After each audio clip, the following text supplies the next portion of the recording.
सविता के पति के मरने के बाद उसके देवर ने सविता के घर पर कब्जा कर लिया तो वो सामने झोपड़ी बनाकर रहने लगी और लोगों के घर काम करके बच्चों का पेट पालने लगी। देवर के बेटे की शादी थी और मेहंदी वाली रात लाखों रुपए उड़ाए गए, जबकि सविता की बच्चियां 2 दिन से भूखी थीं। और जब उन्होंने लोगों को खाना खाते देखा तो वो भी चली गईं। तो वहां चाची ने उन्हें उठाकर बाहर निकाल दिया और वो आंखों में आंसू ले वापस घर लौट आईं। सविता को पता चला तो वो सारी रात रोती रही और जब अगली सुबह हुई तो देवर के घर से चीखों की आवाज़ आने लगी, क्योंकि वहाँ भाभी क्या आपको खाना ला दूं? आपने सुबह से कुछ नहीं खाया। ये सविता की देवरानी थी। सविता को खाने पीने का कहाँ होश था। आज सुबह ही तो उसके पति की अर्थी घर से उठी थी। जवानी में विधवा होने का बोझ इतना ज़्यादा था कि उसे अपना होश ही नहीं था। जो छोटी बच्चियां ना जाने कहाँ पर थी, उसे उनका ख्याल रखना था। उसने सर हिलाकर देवरानी को मना कर दिया, मगर अंदर ही अंदर उसे ख्याल ज़रूर आया था कि देवरानी और देवर ने तो आज तक पलटकर कभी उनकी खबर न ली थी। देवरानी का व्यवहार तो वैसे भी परिवार के साथ कभी अच्छा नहीं रहा था, तो फिर अब इतना ख्याल क्यों कर रही थी? शायद मेरे पति की मौत का सुनकर उसका दिल नरम पड़ गया है। सविता की आंखों में दोबारा से आंसू बहने लगे। दोनों बच्चियां उसके पास आकर बैठ गईं। वो दोनों ही सहमी हुई थी। माँ पापा कहाँ चले गए? लोग उन्हें उठाकर बाहर क्यों लेकर गए थे? क्या वो बीमार हैं? बड़ी बेटी 5 साल की थी। उसने हर अर्थी उठने का पूरा दृश्य देखा था। वो माँ से पूछने लगी। सविता का दिल एक बार फिर कट गया। उसने बेटियों को टाल दिया और खामोशी से अपने साथ चिमटा ली। एक बार फिर आंसू उसकी आंखों से बहने लगे थे। सविता के पति का चौथा हुआ तो सारे मेहमान एक एक करके अपने अपने घर को चले गए, लेकिन सविता की देवरानी रवीना ने तो जैसे सविता के घर पर डेरा ही डाल लिया था। चौथे के अगले दिन रवीना घर से निकली तो सविता ने खामोशी से उठकर अपने घर की सफाई शुरू कर दी। उसे आगे की जिंदगी का भी सोचना था। अब जबकि सारे मेहमान चले गए थे तो उसे अपने घर का ख्याल तो रखना ही था। मगर अभी आधा घंटा गुजरा था जब रवीना घर वापस आ गई। अब की बार सविता चौंकी, क्योंकि उसके हाथ में बड़े बड़े बैग थे। रवीना का पति भी बैग उठाए अंदर आ रहा था। अरे भाभी, आप परेशान तो नहीं हो गई? हम लोग आधे घंटे के लिए घर से चले गए थे, मगर चिंता मत करें, अब हम आपको छोड़कर कहीं नहीं जाएंगे। रवीना ने कहा तो सविता का दिल धक से रह गया, लेकिन वो कुछ न बोली। उसे याद था जब उसकी सास ने मरने से पहले मकान का बंटवारा किया था तो उसके देवर ने अपना और माँ दोनों का हिस्सा लेकर हड़प लिया था। घूमने फिरने और अय्याशियों में उसने अपनी सारी पूंजी उड़ा डाली थी, जिसके कारण अब वो किराए के मकान में रह रहा था। लेकिन सविता के पति ने अकलमंदी से काम लेते हुए अपना हिस्सा बेचकर अपना एक छोटा सा घर बना लिया था। सविता के लिए वो घर ही सब कुछ था, और अब जबकि उसका पति भी उसके सर पर ना था तो यही घर तो उसका अकेला ठिकाना था। सविता को अपनी देवरानी से बिना वजह डर सा महसूस हुआ करता था, क्योंकि वो बहुत ही लड़ाकू स्वभाव की थी। सविता को याद था कि शादी की शुरुआत के दिनों में इस देवरानी ने उसके और उसके पति के बीच लड़ाई झगड़ा करवाने का हर संभव प्रयास कर डाला था। सविता को लगा वो कुछ दिन के लिए रहने आई है, मगर एक सप्ताह गुजरा, दूसरा गुजरा, तीसरा सप्ताह शुरू हुआ तो सविता को बेचैनी होने लगी। रवीना ने घर के सारे कामकाज से हाथ खींच लिया था।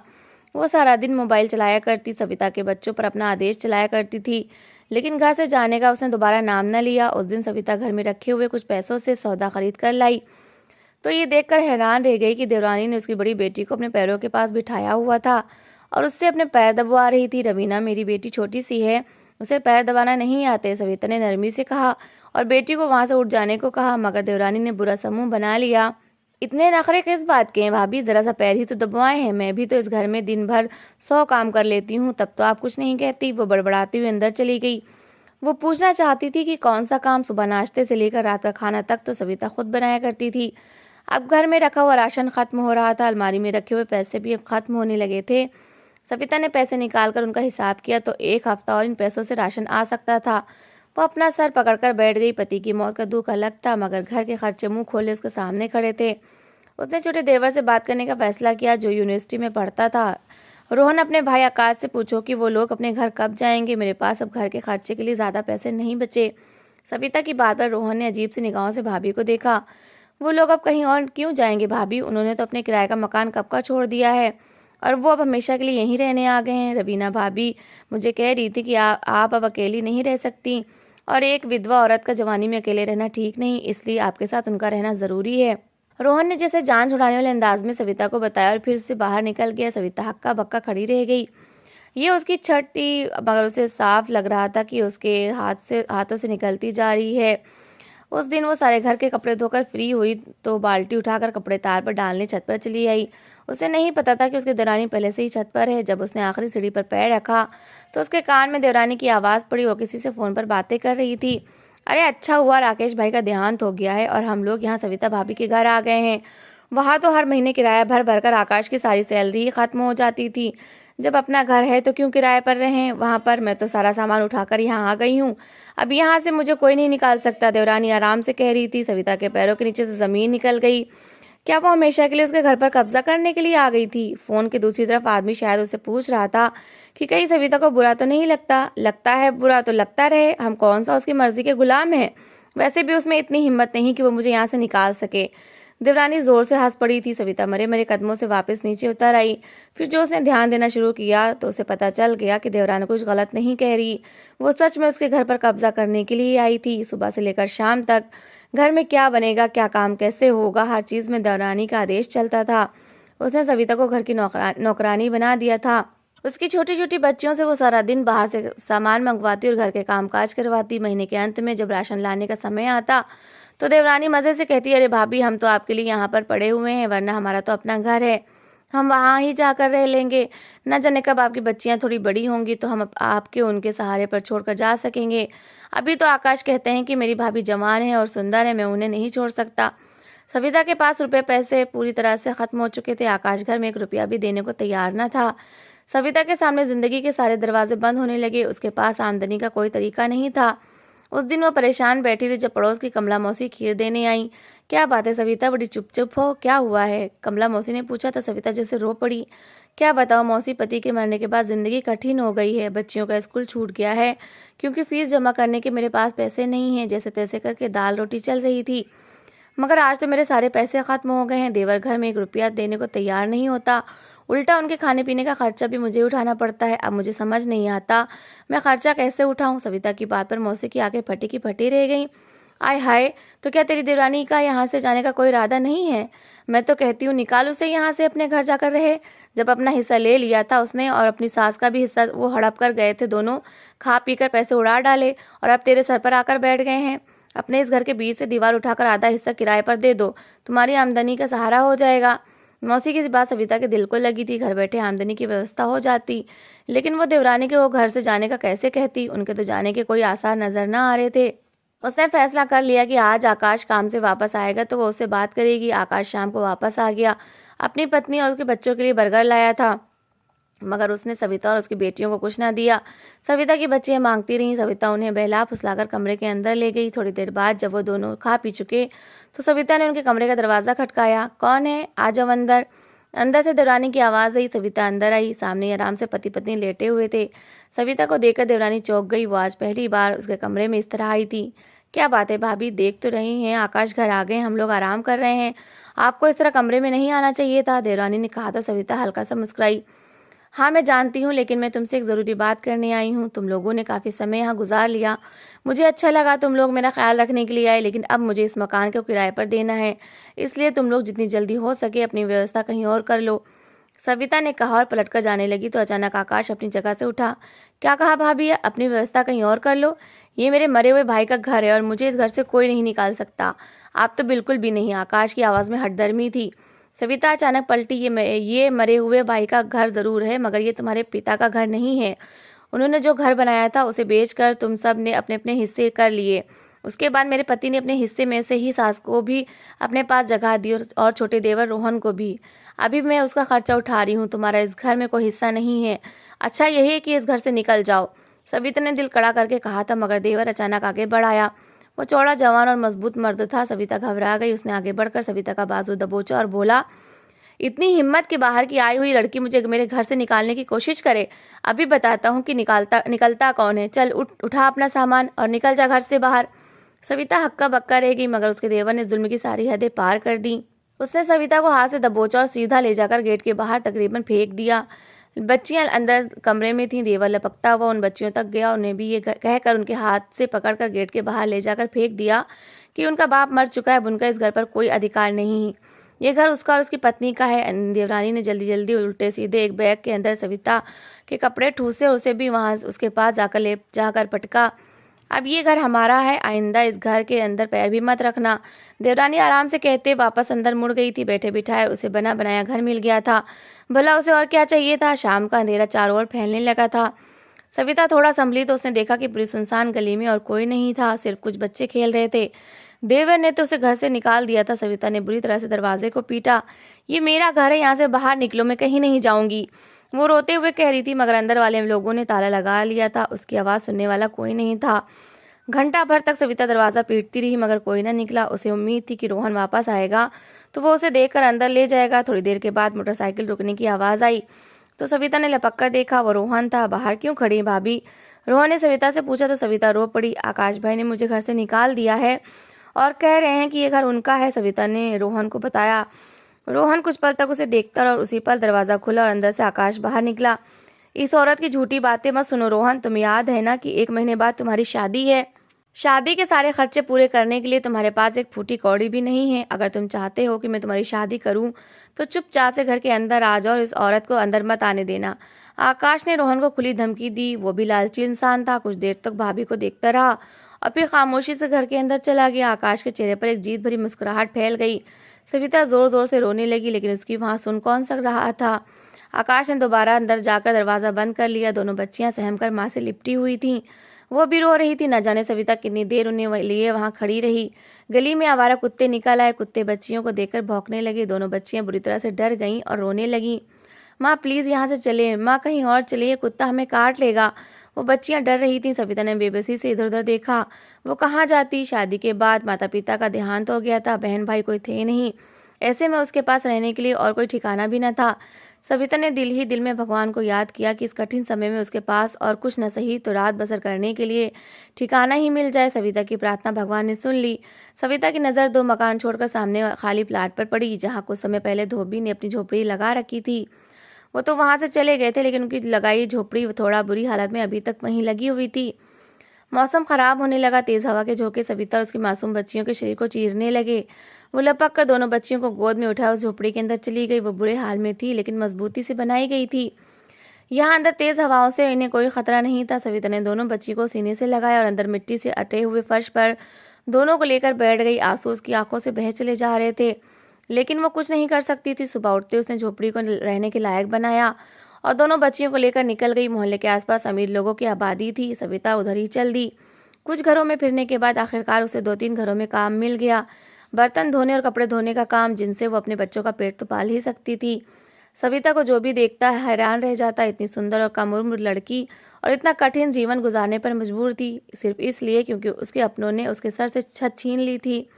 दिन धीरे धीरे गुजरने लगे। सामने वाले घर में शादी के हंगामे जाग उठे थे। सविता को अंदाजा हो गया कि आकाश ने रोहन से शादी का जो वादा किया था वो उसे पूरा करने वाला है। कोई उसकी मदद को ना आया था। उसे अपने ही घर से निकाल दिया गया था, लेकिन उसने अपने दिल पर पत्थर रख लिया था। मोहल्ले भर से लोग रोजाना सविता के घर जाते, जहाँ रोहन की शादी की होने वाली थी। सविता को पैसे मिलने में अभी कई दिन थे। उसके घर एक दिन खाना बनता तो एक दिन खाने को कुछ ना होता। वो बेचारी जिन घरों में काम करने जाती, वो मालकिन अगर अपने घर का बचा हुआ खाना दे देती तो सविता वो घर लाकर जल्दी से अपनी बच्चियों को खिला देती।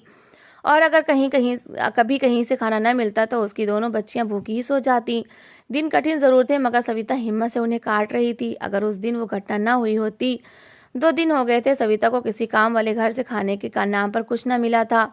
उस दिन खुद उसका भी भूख के मारे बुरा हाल था। वो 3 घरों के बर्तन और कपड़े धोकर जब आखिरी घर से निकलने लगी तो उसने अपनी मालकिन से कहा कि दीदी, फ्रिज में अगर थोड़ा सा खाना रखा है तो दे दे, मेरी बच्चियां भूखी हैं, उन्होंने कुछ नहीं खाया, वो इंतज़ार कर रही होंगी, मुझे पैसे मिलने में अभी काफ़ी समय है, या तो आप मुझे कुछ पैसे एडवांस दे दें। सविता की बात सुनकर मालकिन मुंह बनाने लगी। एक तो ये काम वालियों के यही नखरे होते हैं, जैसे उन्हें काम पर रखो उन्हें फ़ौरन से पैसे मांगना याद आ जाता है। काम करना है तो करो, नहीं तो मत करो, और फ्रिज में जो खाना रखा है वो तुम्हारे साहब का है, उन्होंने आकर खाना है। मालकिन ने सविता को बुरी तरह से झिड़क दिया। वो बेचारी खामोशी से घर वापस आ गई। दोनों बच्चियां आशा भरी निगाह से माँ को देख रही थी कि शायद वो कुछ खाने के लिए ले आए, लेकिन आज भी सविता खाली हाथ वापस आई थी। तो दोनों बच्चियां बेबस होकर कभी इधर लेटती और कभी उधर।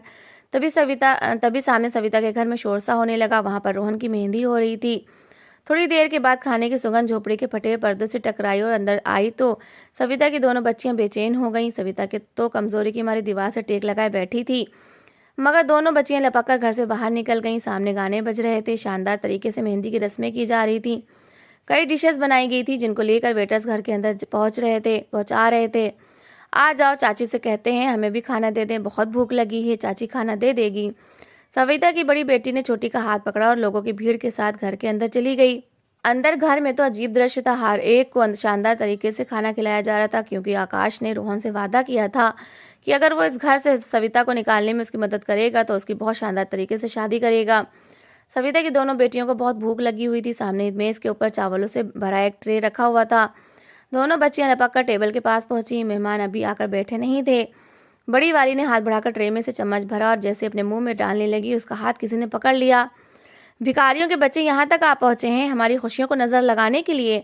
न जाने इन भिखारियों को अंदर घुसने कौन देता है। इनकी माँ भले चली गई मगर अपनी बेटियों को जासूसी करने के लिए यहाँ जरूर भेज देती है। देखो आकाश कौन आया है।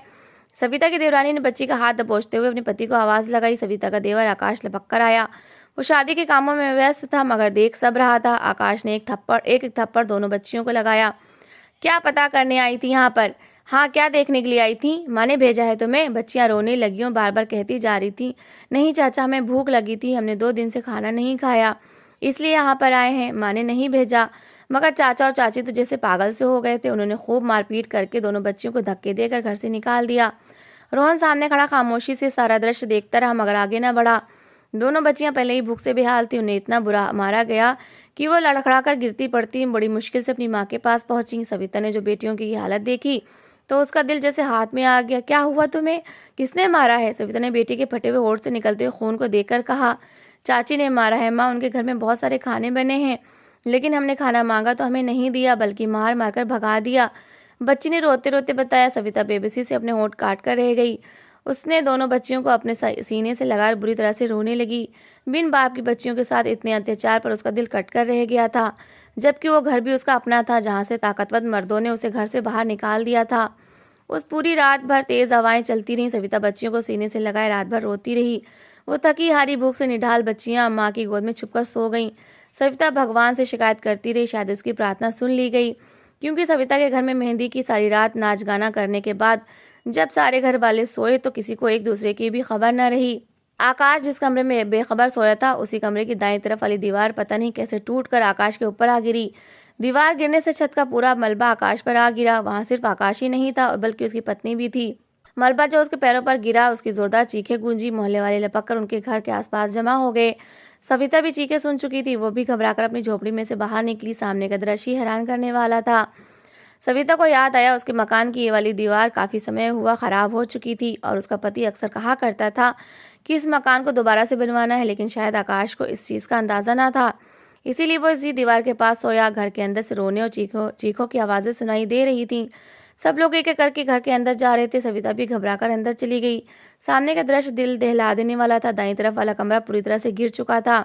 इस मलबे के अंदर आकाश के सिर्फ पैर ही दिखाई दे रहे थे, बाकी पूरा शरीर अंदर धंस चुका था। पक्की बात थी कि वो मर चुका था, लेकिन मलबे के अंदर से सविता की देवरानी की चीखने चिल्लाने की लगातार आवाजें सुनाई दे रही थीं। लोगों ने मलबा उठाने वाली गाड़ी को बुलवा लिया, क्योंकि इतना भारी मलबा खुद से उठाना किसी के बस में न था। गाड़ी को आने में काफी समय लग गया। इस पूरे समय में सविता की देवरानी चीखती चिल्लाती रही और माफी मांगती रही। गाड़ी आई तो उन्होंने खींच खाच कर उसे बाहर निकाल लिया, मगर उसके दोनों पैरों की हड्डियां पूरी तरह से चकनाचूर हो चुकी थीं। वो जिंदगी में दोबारा अपने पैरों पर खड़े होने के काबिल ना रही थी। सविता अफसोस से सारा दृश्य देख रही थी। अत्याचार करने वाले आज खुद दयनीय बने बैठे थे। आकाश की लाश को निकाल लिया गया था। वो मलबे में बुरी तरह से कुचली गई थी। सविता की दोनों बेटियां सहमी साथ खड़ी थीं। ये नाथों की हाय थी जो रातों रात इन दोनों को खा गई थी। एम्बुलेंस उन दोनों को लेने के लिए आ गई थी। उन्होंने सविता से पूछा, ये दोनों आपके क्या लगते हैं? सविता ने कुछ देर तक सोचा और फिर कहने लगी, ये दोनों मेरे कुछ नहीं लगते। ये सिर्फ वो जालिम है जिनको भगवान ने सुधरने का पूरा अवसर दिया, लेकिन आज उनका समय पूरा हो गया है। मुझे इनकी लाश की भी जरूरत नहीं। उसने अपना दिल मजबूत कर लिया। एम्बुलेंस देवरानी को उठाकर ले गई और आकाश की लाश को भी। सविता की देवरानी को सरकारी अस्पताल में एडमिट करवा दिया गया था, क्योंकि रोहन ने उसका इलाज करवाने से साफ इनकार कर दिया था। सविता खामोशी से अपने घर वापस आ गई थी। रोहन ने जब ये देखा कि घर में खाना पका कर देने और कामकाज करने वाली कोई औरत नहीं है, तो खामोशी से भाभी को आता देकर चुप कर गया। मगर सविता ने फैसला कर लिया था कि अब वो रोहन को भी साथ नहीं रहने देगी। उसने पुलिस में रोहन के खिलाफ रिपोर्ट लिखवा दी कि वो अवैध तरीके से उसके मकान पर कब्जा करना चाहता है। पेपर सविता के पास थे जो पहले आकाश ने छुपा कर रखे थे। सविता ने उन्हें वहां से निकाल लिया था। पुलिस आई और रोहन को घर से निकल जाने का बोल दिया। वो जो शादी के सुहाने सपने देख रहा था अब सड़कों पर अपने दिन रात काटने लगा। सविता को कुछ दिन बाद सैलरी मिल गई। उसने सबसे पहला काम ये किया कि मकान को गिरा हुआ हिस्सा दोबारा से बनवाया। हाथ में पहने सोने की अंगूठी बेचकर उसने मकान में कुछ मरम्मत करवाई और बीच में एक दीवार उठाकर आधा हिस्सा किराए पर दे दिया। अब उसकी कमाई का स्रोत बन गया। उसके बाद वो मेहनत करके अपने बच्चों का पेट पालने लगी। उसने कभी हिम्मत नहीं हारी थी। दोषियों को उनके किए की सजा मिल चुकी थी। सविता और उसकी बेटियां अब एक छत के नीचे सुरक्षित थीं। तो दोस्तों, इस कहानी को लेकर आपकी क्या राय है कमेंट बॉक्स में ज़रूर बताएं। और अगर आपको हमारी आज की कहानी अच्छी लगी हो तो प्लीज़ इसे लाइक ज़रूर करें। अगर आपने अभी तक हमारे चैनल को सब्सक्राइब नहीं किया तो ज़रूर कर लीजिए। तो मिलते हैं ऐसी ही एक मोटिवेशनल कहानी के साथ। Thanks for watching.